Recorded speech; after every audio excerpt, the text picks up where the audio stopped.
Howdy y'all, and welcome to Creators Gaming. Today we're going to be making some foam columns out of XPS foam and out of some wood jigs that I bought from Dungeons by Hand. Really great quality. I love how they turned out. So without further ado, let's go ahead and get to it. I did buy the full set from them, so the only problem now is to choose which one I want to use first. I'm going to go ahead and go with number one since that seems the most logical. Now I went ahead and pre-cut the pieces that are going to go into the jig, that they are 3 inches by 1 inch, where they just slide in and they hold in place. And then to choose which side I want to cut, how I want the whole 3D figure to look. Make sure when using your hot wire cutter that you go slow, that way you don't have the drag lines and you don't break your wire as much. Next step is to pop it out and turn it around where I can get the other side. Now I'm going to do this to all 4 sides, that way it has that 3D look that we're going for.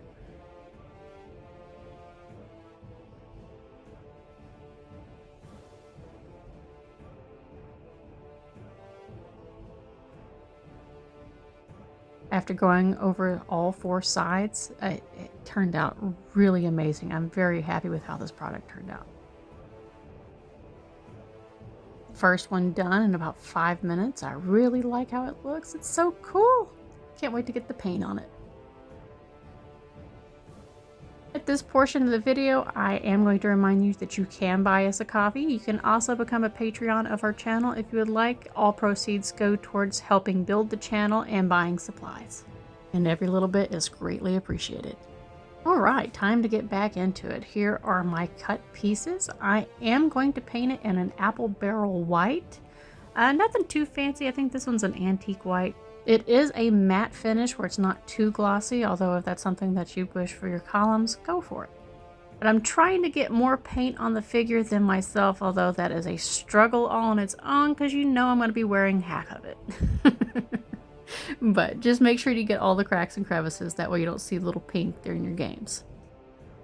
And I am using older brushes, as you can tell by the bristles falling out of my brush.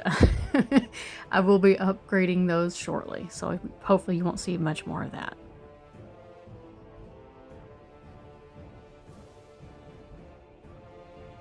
Nothing is worse than watching paint dry, so after I get this part coated, I'm not going to force you to watch me paint all the rest of them.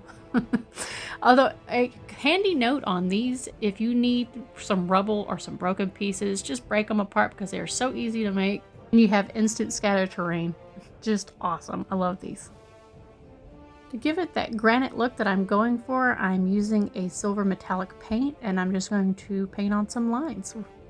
Just willy-nilly, doesn't really matter where. It's just if it looks right, that's where it's going. And I don't want them to be in straight lines because if you ever seen granite, it's not in straight lines. And I'm probably doing a bit more than I should, but I'm extra. What can I say?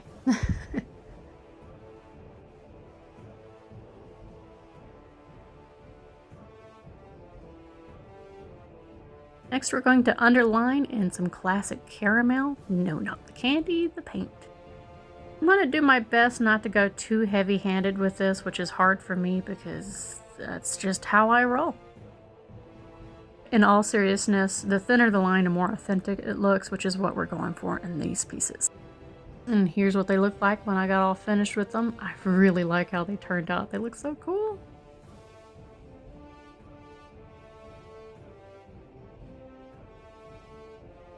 There you have it. Super easy, super quick.